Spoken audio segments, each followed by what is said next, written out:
Pemirsa, gaya komunikasi Bakoboy ala Menteri Keuangan Purbaya Yudi Sadewa terus menyedot perhatian, tak terkecuali oleh mantan Kepala Komunikasi Kepresidenan Hasan Nasbi. Kendati dikritisi, Purbaya mengklaim gaya ceplas-ceplosnya justru efektif dapat mengembalikan tingkat kepercayaan masyarakat kepada pemerintah. Benarkah? Menteri Keuangan Purbaya Yudi Sadewa tak henti-hentinya menjadi buah bibir. Pernyataannya yang cenderung ceplos-ceplos ala cowboy menyedot perhatian sejumlah kalangan, tak terkecuali oleh mantan Kepala Komunikasi Kepresidenan Hasan Nasbi. Apalagi Purbaya tak segan mengkritisi ulah oknum pejabat yang nakal.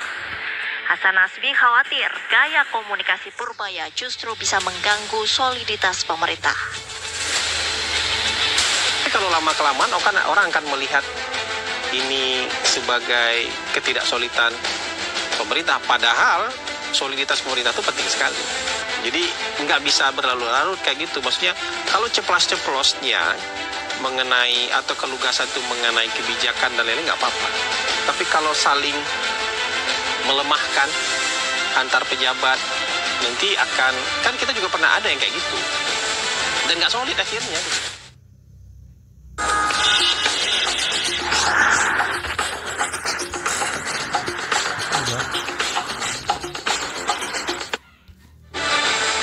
Solid akhirnya. Namun Menkyu mengaku apa yang ia lakukan sudah sesuai mandat dari Presiden Prabowo untuk mengembalikan kepercayaan publik ke pemerintah. Sepertinya saya cowboy, tapi yang saya lakukan adalah mengembalikan kepercayaan masyarakat ke pemerintah. Itu juga atas pemerintah Bapak Presiden. Jadi saya nggak berani gerak sendiri. Jangan dianggap saya cowboy, saya hanya perpanjangan tangan dari Bapak Presiden, kira-kira begitu. Purbaya bahkan berani membuka data indeks kepercayaan masyarakat yang meningkat pada bulan Oktober 2025. Survei ke masyarakat, apakah saya mengurangi kepercayaan masyarakat ke pemerintah, apa tidak? Masyarakat ke pemerintah, kalau jatuh seperti ini keadaan buruk.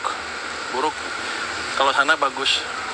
Ini kemarin waktu bulan September, Agustus September itu turun terus, Juli, Agustus September turun terus ke titik terendah sini. Inilah terjadi banyaknya demo. Tapi kita lakukan kebijakan yang mungkin untuk bagian kalangan agak drastis, agak ceplas-ceplos. Tapi ini berhasil mengembalikan sentimen masyarakat ke pemerintah. Jadi stabilitas pemerintahan amat baik di mata masyarakat, kecuali di mata orang itu ya. Lantas, benarkah gaya cowboy ala Purbaya efektif mendongkrak tingkat kepercayaan masyarakat? Tim TV One mengabarkan.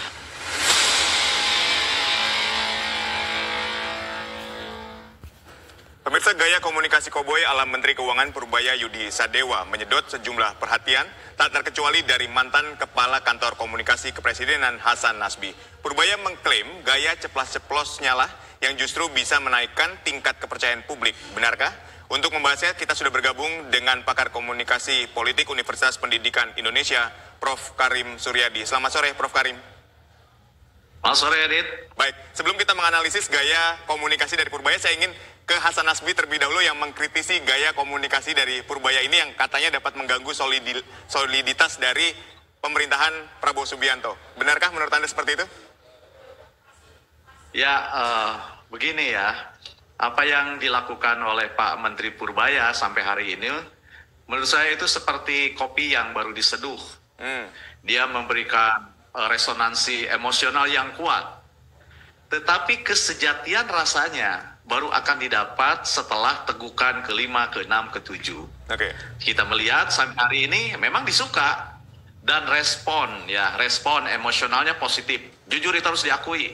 Berbagai platform, berbagai berita, berbagai analis, berbagai kalangan. Di kampus pun itu menjadi perbincangan. Bahkan di WAG, para Dewan Guru Besar juga itu mengapresiasi ya. Hanya masalahnya, apakah itu benar akan memberikan dampak jangka panjang? Nah ini yang saya katakan analogi kopi tadi. Seperti kopi, pertama kali, aromanya semerbak. Tapi pahit tidaknya, asam tidaknya itu seguan selanjutnya. Jadi artinya apa? Artinya ada dua yang akan menentukan efek jangka panjangnya. Yang pertama, konsistensinya. Dan yang kedua, hasilnya. Betul bahwa ekonomi keuangan, fiskal itu persepsi. Dalam pengertian untuk seberapa persen dipengaruhi oleh persepsi, apalagi ini menyangkut seorang pejabat publik yang penting yang menangani urusan keuangan. Jangan lupa ada teori yang mengatakan bahwa words move markets. Kata-kata seorang pejabat fiskal itu bisa menggerakkan pasar. Itu pasti. Kita melihat bagaimana respon pasar terhadap pergantian Sri Mulyani dengan Purbaya. Kita tahu itu. Turun, kemudian naik. Artinya responnya memang bagus. Jadi efektif atau tidaknya dalam jangka panjang, faktornya dua, konsistensi dan kebijakan. Lalu terkait dengan kritik Hasan Nasbi, menurut saya ada benarnya juga ya. Karena begini, saya sudah katakan bahwa apa yang dikerjakan oleh Pak Purbaya ini punya satu sentimen positif, sekaligus juga ada sinyal negatifnya.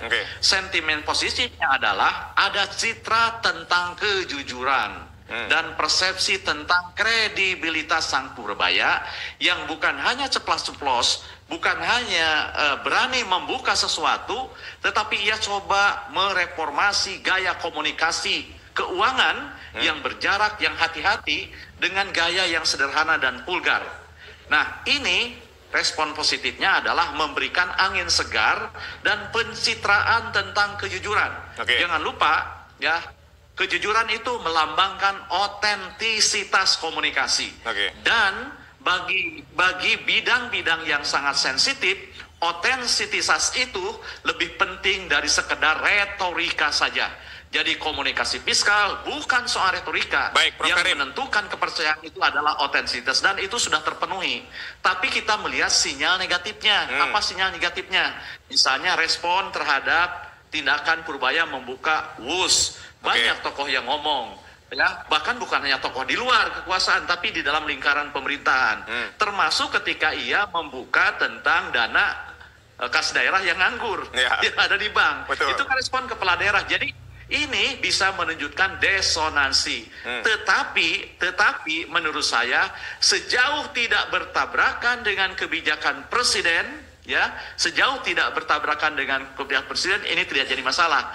Mungkin inilah ya yang dimaksudkan oleh Presiden Prabowo Subianto beberapa hari yang lalu, bahwa saat ini ada menteri yang ditugaskan sebagai striker, dan mungkin Purbaya adalah salah satu strikernya, gitu ya. Betul. Yang lain mungkin ini kan yang disampaikan Purbaya sebetulnya ketika dia berbicara bahwa ala koboynya ya atas perintah dari Pak Prabowo, makanya dia tidak peduli dengan yang lain kan.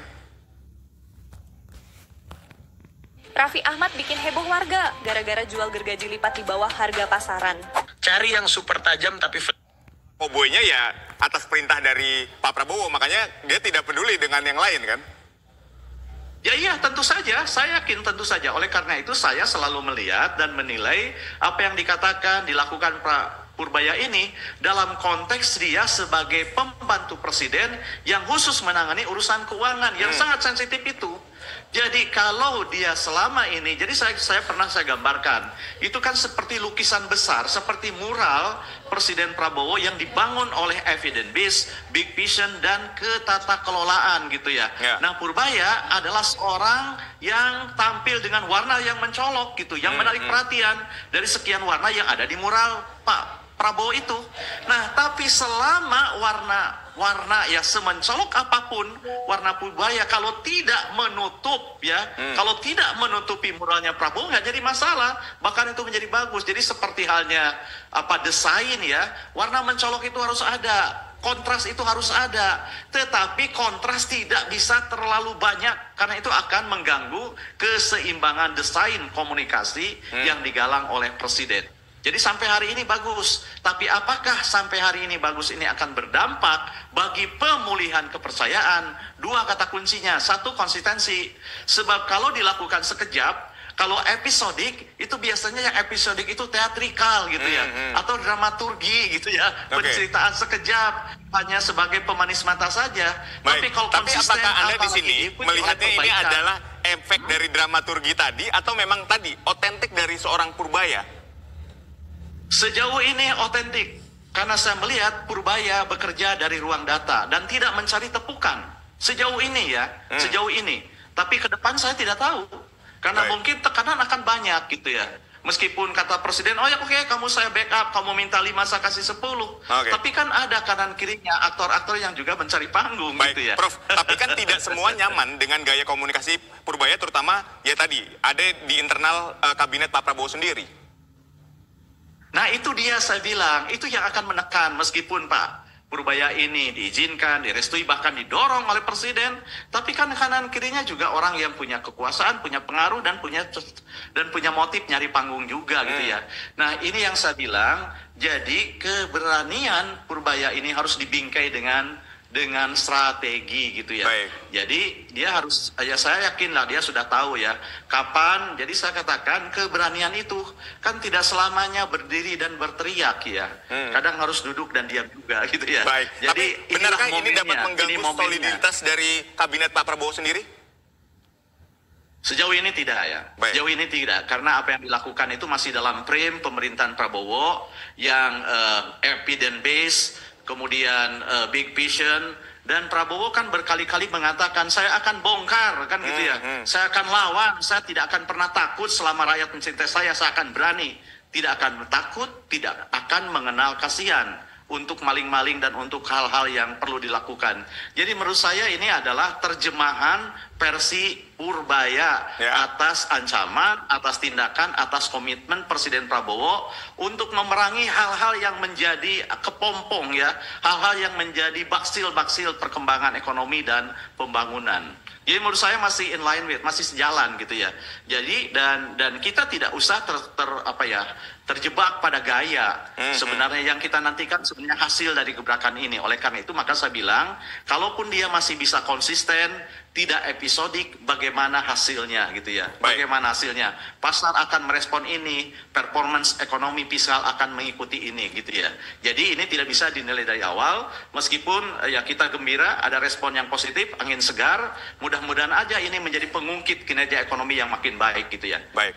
Hasil adalah sesuatu yang sifatnya jangka panjang, tapi ketika kita berbicara masalah komunikasi yang efektif, apakah itu sudah terjadi saat ini, mengembalikan kepercayaan publik kepada pemerintah? Apalagi kita melihat bahwa hari ini Purbaya ini menjadi media darling gitu ya.